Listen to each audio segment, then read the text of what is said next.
అందరికీ నమస్కారం. గత వారం 10 రోజులుగా తిరుమల తిరుపతి దేవస్థానంకి సంబంధించి ప్రసాదాల తయారీలో జరిగిన వాడిన కల్తీ నెయ్యి గురించి లాస్ట్ వారం 10 రోజులుగా రాష్ట్రం మొత్తం ఒక రకమైన భయాందోళన ఒక ఎత్తైతే వెంకటేశ్వర స్వామికి అపచారం జరిగింది అని ప్రతి గుళ్ళలోనికి కూడా వెళ్ళి పూజలు చేసే పరిస్థితి కూడా మనందరం చూసాం. ఇవన్నీ ఒక పరంగా వెంకటేశ్వర స్వామి భక్తులుగా జరుగుతూ ఉంటే, ఒకవైపు నుంచి రాజకీయ దుర్బుద్ధితో దీన్ని కూడా రాజకీయం చేయాలి అని చెప్పి అతని హయాంలో జరిగిన తప్పుల్ని కప్పిపుచ్చుకోవడానికి చంద్రబాబు నాయుడు గారు గౌరవ ముఖ్యమంత్రి గారి మీద ఎదురుదాడి చేయడానికి సిద్ధపడి గౌరవ పులివెందుల ఎమ్మెల్యే గారు తీసుకుంటున్న నిర్ణయాలు చూస్తూ ఉంటే నిజంగా ఎప్పుడో అతన్ని పులకేసి అనేవారు, కానీ ఇప్పుడు నిజంగా పులకేసి ఏదో 2 or 4 పెట్టాలి మనం కూడా. ఎందుకు ఈ మాట చెప్తున్నానంటే, ఇదే జగన్మోహన్ రెడ్డి కల్తీ నెయ్యి వాడారు అని చెప్పి చంద్రబాబు నాయుడు గారు గౌరవ ముఖ్యమంత్రి గారు చెప్పిన తర్వాత బయటకు వచ్చి చంద్రబాబు నాయుడు గారి మీద ఎదురుదాడి చేయటం కూడా మనం చూసాం. తర్వాత వీళ్ళ తాలూకా వెనకత బ్యాచ్ ఉంటుంది కదా, ఒక భజన బృందం ఉంటుంది కదా, భజన బృందం బయటకు వచ్చి లేదు జగన్మోహన్ రెడ్డి గారు మెట్లు ఎక్కి వస్తారు తిరుమల తిరుపతి దర్శనానికి అని మాట్లాడారు. అది కట్ చేస్తే కాదు, నా కాలినడకని కాదు దర్శనానికి వస్తారు అన్నారు.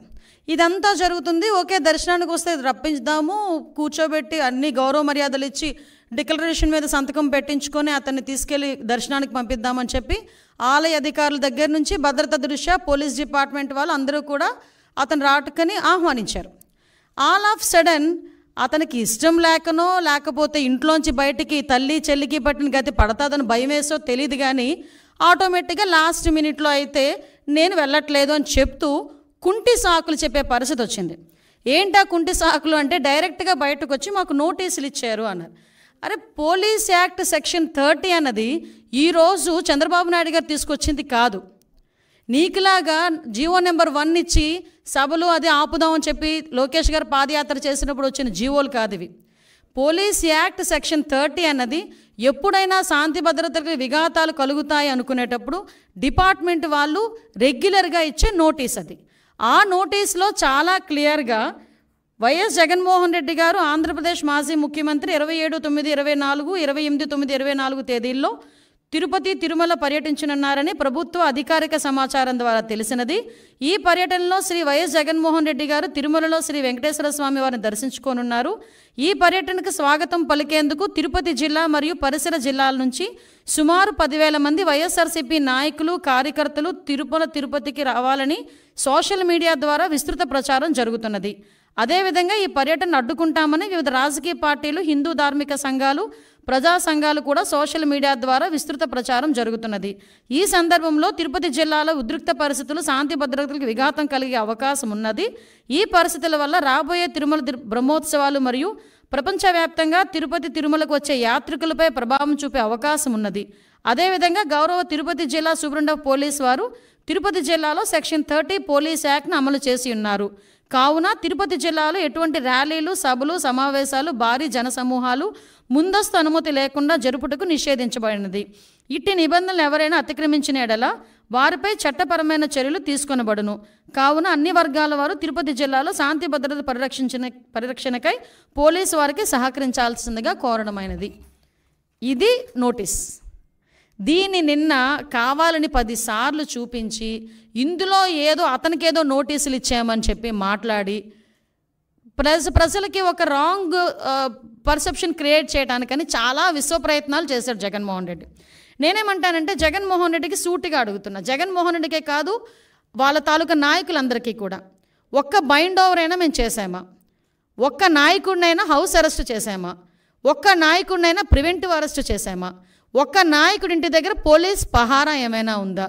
కనీసం ఎక్కడైనా మీకు ఆయన ఎయిర్పోర్ట్లో నుంచి దిగిన తర్వాత మళ్ళీ అక్కడికి వెళ్ళినంత వరకు కూడా అతనికి భద్రత నిమిత్తం ఉండే పోలీసులు తప్పించి పోలీసులు భారీగా మోహరించిన పరిస్థితులు ఏమైనా ఉన్నాయా అంటే, చాలా క్లియర్గా ఎందుకు మేము ఆ నోటీసులు కూడా ఇవ్వాల్సి వచ్చింది అంటే, కేవలం అక్కడ బ్రహ్మోత్సవాలు జరుగుతున్నాయి. ఈ కల్తీ నెయ్యి మీద సిట్ కూడా ఏర్పాటు చేయడం అయింది. ఒక పక్క నుంచి జగన్మోహన్ రెడ్డి మీద ఉన్న కోపంతో కొన్ని మంది ధార్మిక సంఘాలు కూడా కొన్ని సోషల్ మీడియాలో మొత్తం కొంతమంది మెసేజ్లు ఫార్వర్డ్ చేసుకున్నారు.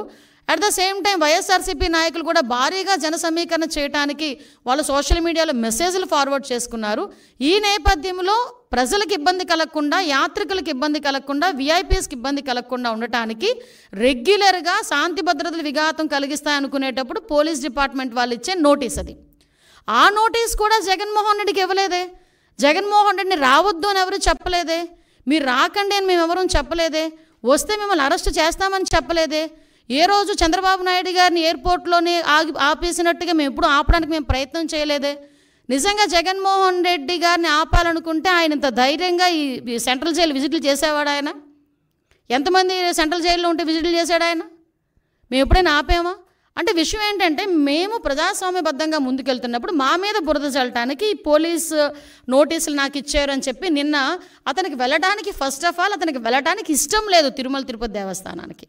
దట్టు డిక్లరేషన్ ఇచ్చేయడానికి అసలు ఇష్టం లేదు. మళ్ళీ నేను నొక్కి పెడుతున్నా, డిక్లరేషన్ వన్స్ ఇచ్చి కనుక ఆయన టెంపుల్లోకి వెళ్తే వాళ్ళ ఇంట్లో తల్లికి చెల్లికి బట్టిన గతే అతనికి పడతాదేమో అన్న ఉద్దేశంతో అతను వెళ్ళడం మానేశాడు. ఆ మర్మం ఏంటో మీరే గ్రహించండి.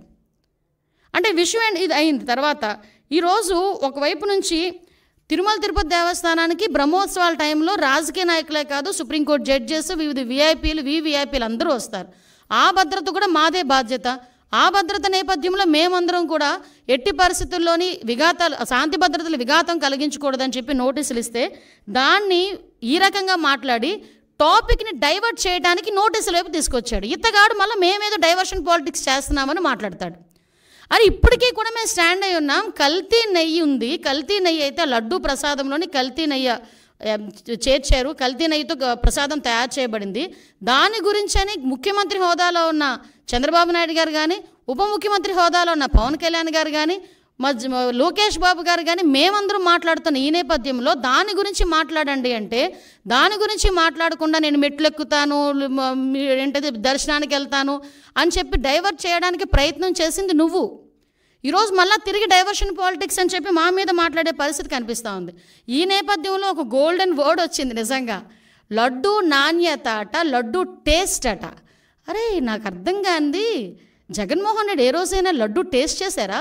తిరుమల తిరుపతి దేవస్థానం ప్రసాదం లడ్డూని ఆశీర్వాదానికి అక్షతలేస్తేనే 10 సార్లు దూకున్నాడు. అక్షంతలన్నీ అయిపోయినంత వరకు ప్రతి టీవీ వాళ్ళు కూడా చూపించారు. అది ఎక్కడ? మండపంలోనే. ఎక్కడ ఆశీర్వాదం ఇచ్చిన ఆ మండపంలోనే ఇంకా సాల్వ్ అయ్యక ముందే అక్షంతలు